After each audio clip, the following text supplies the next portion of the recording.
నమస్కారం. జై బీసీ.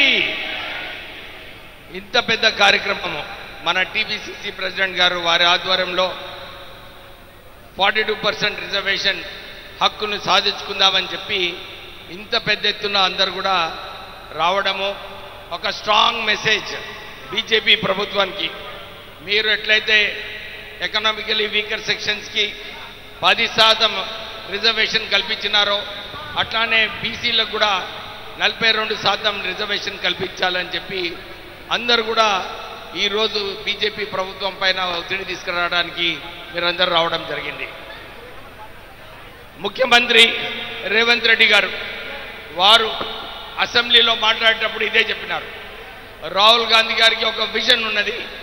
ఈ దేశంలో బీసీలకు అందరికీ కూడా హక్కులు కల్పించాలి, వీళ్ళకి 42% రిజర్వేషన్ ఎట్లా తీసుకొచ్చి తీరుతామని చెప్పి రాహుల్ గాంధీ గారి ఏదైతే ఆలోచన ఉందో అది రేవంత్ రెడ్డి గారు అసెంబ్లీలో పెట్టి చర్చకు పెట్టి అందరికీ కూడా యునానిమస్ రెజల్యూషన్ ఏదైతే ఉందో లోకల్ బాడీస్లో మనము 42% రిజర్వేషన్ కల్పించాలని చెప్పి వారు ఈ రెజల్యూషన్ పాస్ చేపించి గవర్నర్కి పంపిస్తే కేవలం బీజేపీ పార్టీ అడ్డుకోవాలని చెప్పి ప్రెసిడెంట్ దగ్గర పంపించి 40 రోజులు అయినాక కూడా వారు అట్లనే అడ్డుకున్నారు.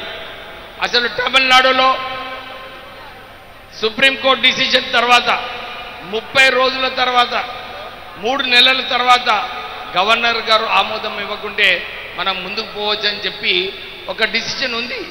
కానీ మళ్ళీ సుప్రీంకోర్టు గారు వారందరూ కూడా ఇదే చెప్పారు, మనము ఏదైతే బీసీ రిజర్వేషన్స్ కోసం కొట్లాడుతున్నామో ప్రెసిడెంట్ గారు తొందరగా ఆమోదం ఇవ్వాలని చెప్పి మేమందరం కూడా డిమాండ్ చేస్తున్నాము. ఇది ఇప్పుడే దిగ్విజయ్ సింగ్ గారు చెప్పారు, టీఆర్ఎస్ పార్టీ హయాంలో ఉన్నప్పుడు రిజర్వేషన్ పర్సంటేజ్ తక్కువ చేశారు.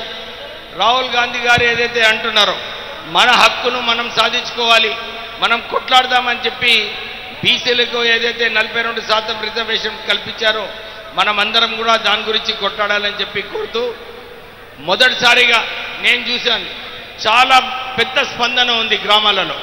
గ్రామాలందరూ కూడా అంటున్నారు బీసీ రిజర్వేషన్ ఎట్లా సాధించుకుందామని చెప్పి వారందరూ ఎదురు చూస్తున్నారు.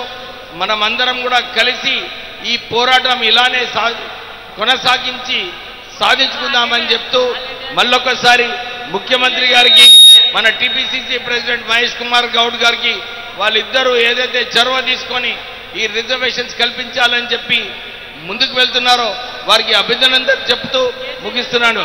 జై కాంగ్రెస్.